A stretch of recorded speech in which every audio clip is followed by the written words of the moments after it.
ভাৰতীয় জনতা পাৰ্টিৰ নিৰ্বাচনী কমিটিৰ বৈঠক অনুষ্ঠিত হয় আৰু নিৰ্বাচনী কমিটিয়ে প্ৰস্তাৱিত ৰাজ্যসভাৰ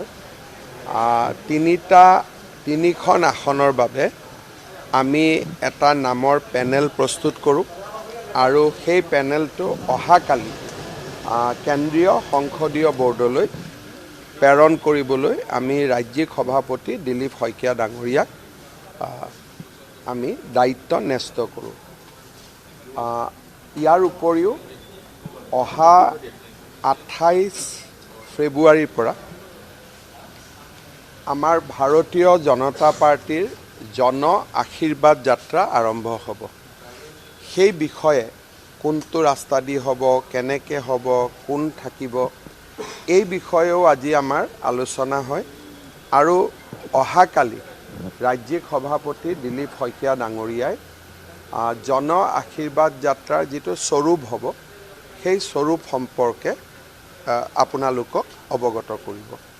ৰাজ্যসভাত BPF দলে আসন বিচৰা নাই আৰু BPF দলৰ তেনেকুৱা কোনো প্ৰস্তাৱো নাই। আমি দুখন আসন ভাৰতীয় জনতা পাৰ্টিয়ে প্ৰতিদ্বন্দ্বিতা কৰিব, আনখন আসনতো আমি প্ৰতিদ্বন্দ্বিতা কৰিব বিচাৰোঁ আৰু তাৰ কেনেকুৱা কি বিধায়কৰ সংখ্যা কেনেকুৱা হ'ব, কংগ্ৰেছ বা UDFে যুটীয়াভাৱে প্ৰাৰ্থী দিব নেকি, এই গোটেই কথাখিনি চোৱাৰ পিছতহে তৃতীয় সিটটোৰ আমি যিটো ৰণনীতি সেইটো আমি প্ৰস্তুত কৰিম। দুটা সিটটোতো আমি জিকিম। যোৱাবাৰ আমি নিৰ্বাচনৰ আগত আমি এটা সিদ্ধান্ত লৈছিলোঁ যে আমি প্ৰতিদ্বন্দ্বিতা নকৰোঁ আৰু সেইকাৰণে অজিত ভূঞা ডাঙৰীয়াৰ আমি বিৰোধিতা কৰা নাছিলোঁ। কিন্তু বৰ্তমান ৰাজনৈতিক পৰিৱেশটো পৰিৱৰ্তন হৈছে।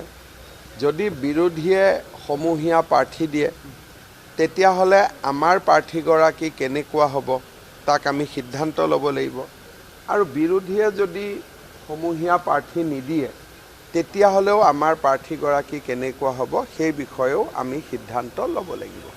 গৌৰৱ গগৈয়ে প্ৰকাৰণতে আজি কৈছে যে তেওঁলোকৰ জিকাৰ বা তেওঁলোকে গ্ৰহণ কৰিব পৰা ক্ষমতা নাই, ইতিমধ্যে স্বীকাৰ কৰিছে।